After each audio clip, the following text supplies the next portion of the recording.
Baik, Assalamualaikum warahmatullahi wabarakatuh. Selamat siang. Perkenalkan nama saya Jafar Zaki dari T23 dan di sini saya akan menjelaskan mengenai proyek UAS kolom saya yang berjudul analisis transient rangkaian IC dioda dengan metode Runge Kota Outer 4 atau RK4. Nah, jadi pada proyek kali ini tujuan adalah kita akan mengimplementasikan salah satu metode numerik pada buku Capra part 6 atau part 7, yaitu adalah metode RK4 dengan fungsi di mana sebuah rangkaian IC itu biasanya terlalu mudah untuk dianalisis atau diselesaikan secara manual. Nah, ketika kita menambahkan dioda, itu menjadi cukup rumit dan kita perlu sebuah metode numerik untuk menyelesaikannya.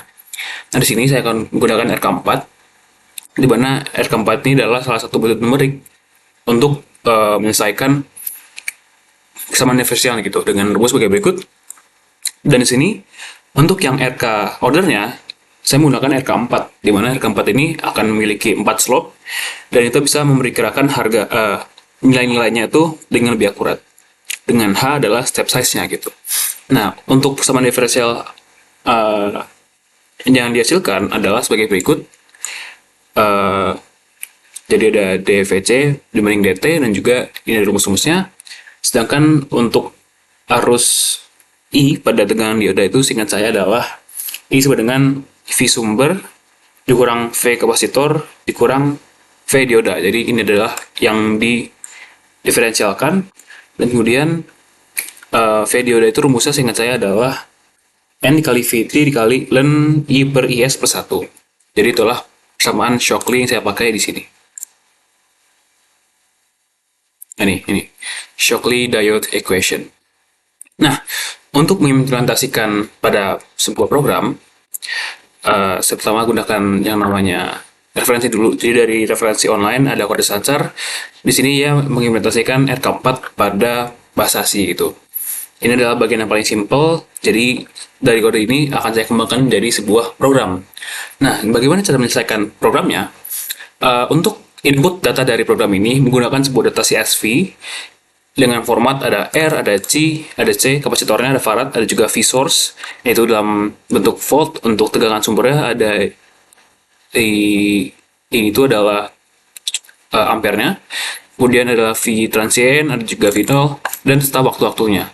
Kita juga masukkan step size-nya, sehingga step size ini menentukan berapa banyak data point yang kita hasilkan di transient results, dan juga ada output interval. Nah, data ini akan dibaca dalam program C. Dan di program C ini pada awalnya adalah kita akan definisikan dulu header-headernya ada stdoh, ada sync H, dan juga ada mat H, atau type H.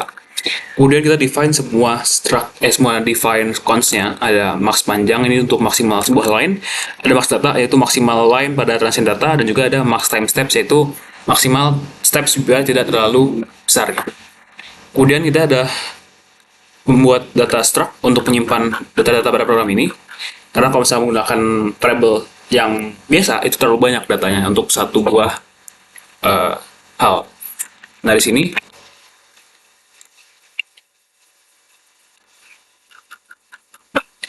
untuk data poinnya itu kurang lebih sama dengan data transient data, di mana ada R, C, V sumber, dan sebagainya. Dan dari hasil itu akan kita buat sebuah struct baru untuk menyimpan hasilnya, hasil analisis, yaitu bernama hasil simulasi. Di mana sini kita akan masukkan time-nya, dan ini akan memiliki resolusi yang sangat tinggi. Kemudian ada juga V kapasitor, ada juga V diode yang sudah kita hitung, ada juga I rangkaian setelah memiliki diode, dan juga step count serta waktu dalam milisekund untuk penyelesaiannya. Jadi kembali lagi, equation ini tuh sangat penting untuk rumus dalam penyelesaian RK4-nya. Nah, kita masuk ke fungsi ini dulu, parameter-parameter function serta prototype-nya. Ada untuk menghitung V dioda, ini adalah rumus Shockley tadi. Bentar.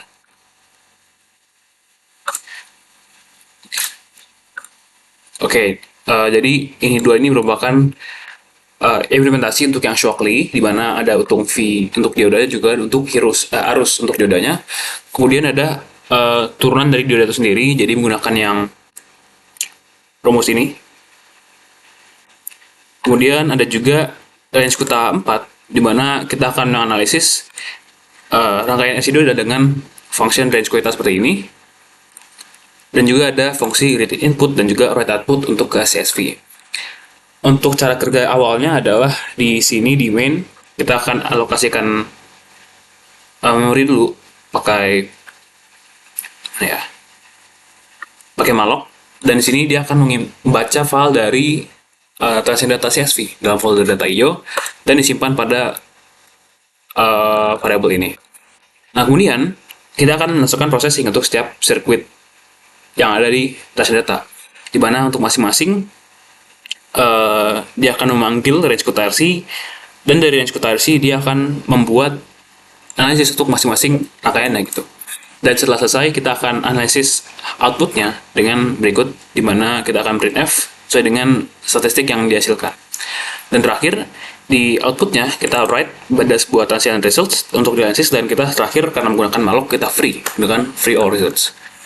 Nah, kita mulai dengan function-function yang menghitung rangkaiannya. Di mana sini hitung video dioda ini untuk menghitung tegangan dioda yang Shockley tadi, di mana rasio ada sebagai berikut, dan juga dia akan return sesuai dengan fungsi tadi. Kemudian kita akan menggunakan juga function hitung arus untuk menghitung arus rangkaian dari tegangan yang ada di kapasitornya. Dan di sini kita akan melakukan iterasi.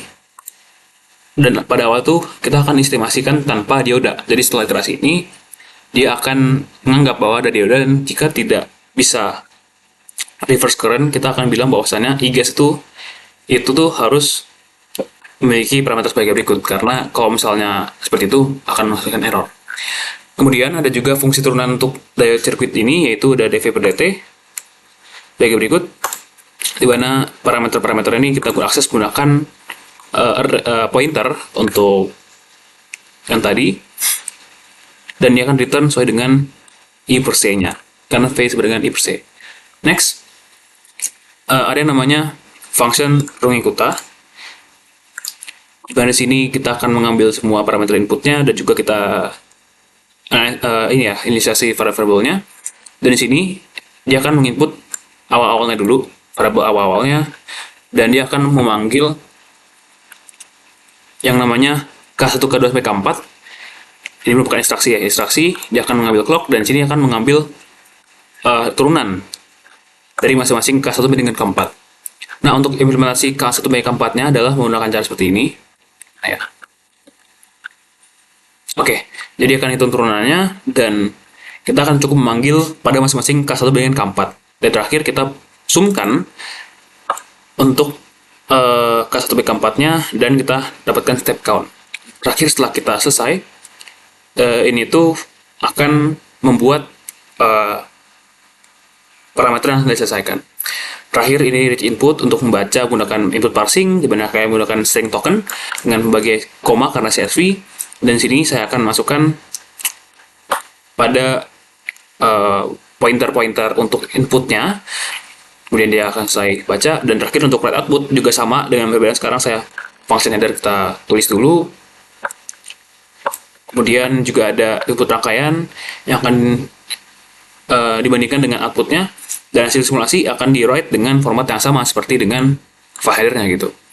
Nah, untuk cara kerjanya adalah di sini saya akan compile dulu sesuai dengan readme.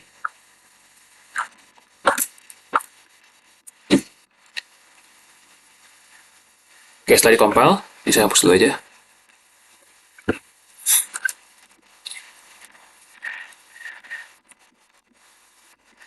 Oke, setelah diselesaikan, dia itu akan membuat file baru, dan setelah itu dia akan membaca semua hasil input saya dan diselesaikan satu-satu sampai dengan 10. Ini merupakan hasil outputnya, di mana saya akan melihat berapa banyak step-stepnya, berapa banyak outputnya, dan sebagai berikut dengan hasil 10 buah file data. Dari sini tuh sebenarnya pada program awal tuh dia memiliki step data sekitar 1000. Tapi setelah itu saya kurangi sehingga step datanya itu kurang lebih 10 untuk masing-masing data atau 20, dan dihasilkan data berikut yang dimana pada akhirnya dianalisis dan mendapatkan grafik seperti ini. Kurang lebih sekian dari penjelasan saya. Terima kasih atas perhatiannya. Assalamualaikum warahmatullahi wabarakatuh.